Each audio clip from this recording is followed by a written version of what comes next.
My name is Gwen Reid, and I was born and raised here where we are today in Mosquito. My great-great-grandfather came here in 1861, and some of my family has lived here ever since. My little grandchildren are seventh generation within a mile of where my family settled. Several years ago, I attended an event at the El Dorado County Fairgrounds, and it was entitled Cowboys and Cornbread, and I had wanted to go for years. I just really hadn't had the opportunity.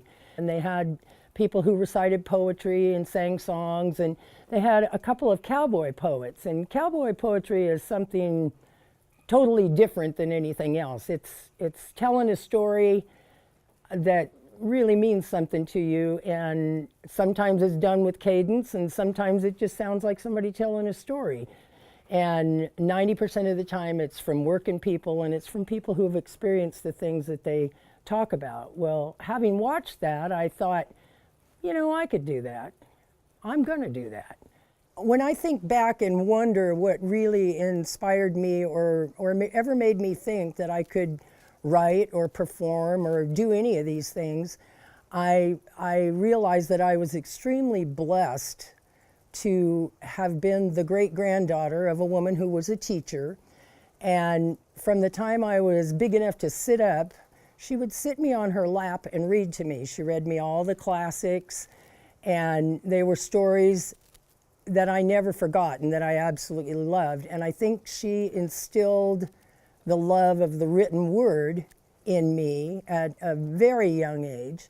And then later, when I was probably, I don't know, somewhere between 10 and 12, my parents had divorced, and I had gone to the Bay Area to spend the summer with my dad and his family, and my stepmother enrolled me in summer school. Well, I had never been exposed to a big school. I had always gone to a one-room schoolhouse with just 10 or 12 or 14 kids and one, maybe two teachers.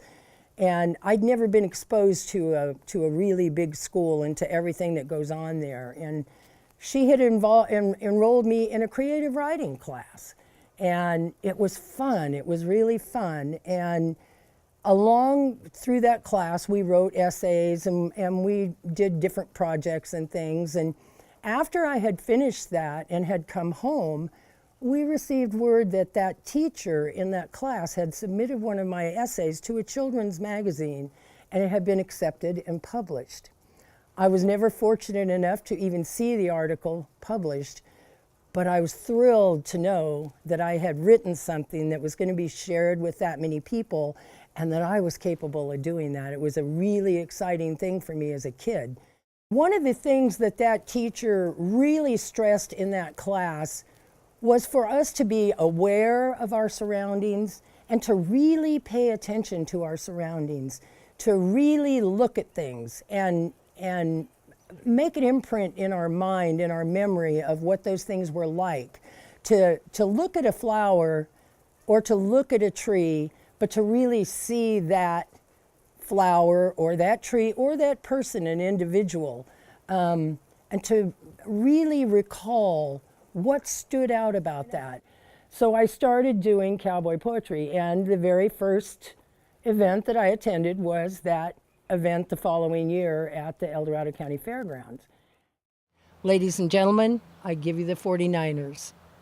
There is a silent sentinel that stands in a ravine. It's a witness to our history and the things that it has seen.